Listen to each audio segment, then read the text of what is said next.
ना की है हर वक्त मन्निया तू बंदा है तू तो मेरे ते सवार ने हुणे मैं अपनी सहेली नाल गल पे करदी सा ताओ ओदा बंदा भी पिछो तारा लाई जान दिया सी ना तू तो ठेका लिया होया राज करन दा ना असी ना ते सहेलियां आपस च गल कर सकदियां वा ते ना कोई होर जो गल करो तुसी विच बाजा मारदे रहिंदे हो तां मारी नहीं हूं मैं झूठ भी बोलनी आ ठीक नहीं मेरी तबीयत पहले ही इन्नी खराब हुई पई है तो जे सहेली नाल गल कर लग्या ओहदे बंदे दे विच डोइयां फेरियां तां हुण जे मैं 2 मिनट सुखी पैन लगी हां सारे दिन दी तपी पई हुंदी आ बंदा कम कर करदे हुण तू जे गल ही कर बैठी हां कि मैं ईद दा सूट 2-3 लैने ने तां ओहदे विच भी तेरे मसले शुरू हो गए ने ना मैं झूठ बोलन दी हां हुणे ते तू मुंह बना के बैठा सी मेरे नाल इन्ना गल्लां हथों ना किसी दिन तू तलाक ले लैनी है मेरे को तो फिर रोंदा नहीं तेनू किसी होर देना ही नहीं ना झूठ बोलना तो जो मर्जी कर ली ट्राई करके वेख ला जब तेन किसी दिहाड़ी ते मैनू तो लगता मेरे माँ प्यो के दिमाग में कुछ होया सी या तू कुछ टूना टंजर किया होना तेरे घर वाले ने तो होर की वरना एड्डी सोहनी कुड़ी देंदा को तेरे जेहे बंदे नू गुस्सा तो तू इंज करन दिया है जिवें मैं झूठ बोलनी आ भी तां हुण भी जदों किते जाना मेरे नाल तां वेखिया नहीं किवें लोग मेरी तारीफ करदे ने ते कहंदे ने कि कित्थों लिआंदी जे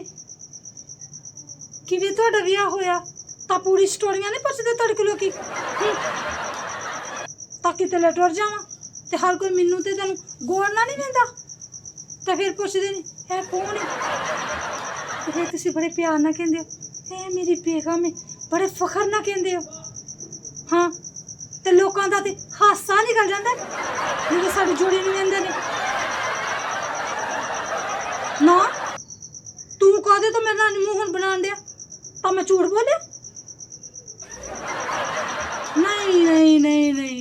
मैं किते दी गल किते नहीं लैके जान दई ए सूटां दी गल नहीं होई कि तू मेरिया भैणां नूं सूट नहीं लैके दित्ते ते तां मैं इंज लड़ाइयां पाण दियां ना ना तू अपनियां भैणां दे लै जिन्ना दे पहलां अजे ईद शुरू नहीं हुंदी रोजे शुरू नहीं हुंदे तां लै के दुकान लै कदी मैनूं दस के ते कदी बगैर दस्सियों कदी ओनू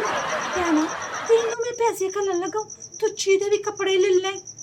उत्थे तो तैनूं सारा कुछ याद रहिंदा ते जिथे मेरे पेकियां दी गल है उत्थे ते तैनूं सब कुछ भुल जांदा उत्थे तैनूं ना फर्ज याद आ रहिंदे तो उत्थे मैनूं याद कराने पैंदे ने ये लड़ाई लुड़ी मैं कपड़ियां तो नहीं पाई ते तेरियां हरकतां तो पई की की मतलब है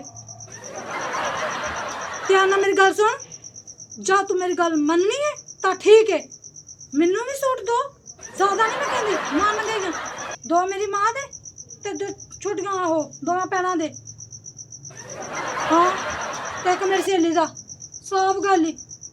जे लैके देना तो ठीक है नहीं तो जेह्ड़े तू अपनी भैणां नूं कपड़े दित्ते ना मैं उत्थे जाके पवा के वापस ले आवांगी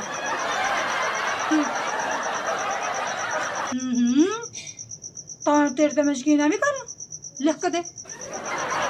एक पासे तू लिख दे क्या कपड़े लैके देगा दूजे पासे तलाक दे कागज का साइन कर जड़ी गल मन गया ठीक है नहीं मनी तो तेरी मर्जी मैं तो हो गई बस फोन ना गल करी ना करन दी लोड़ है ते तुहानूं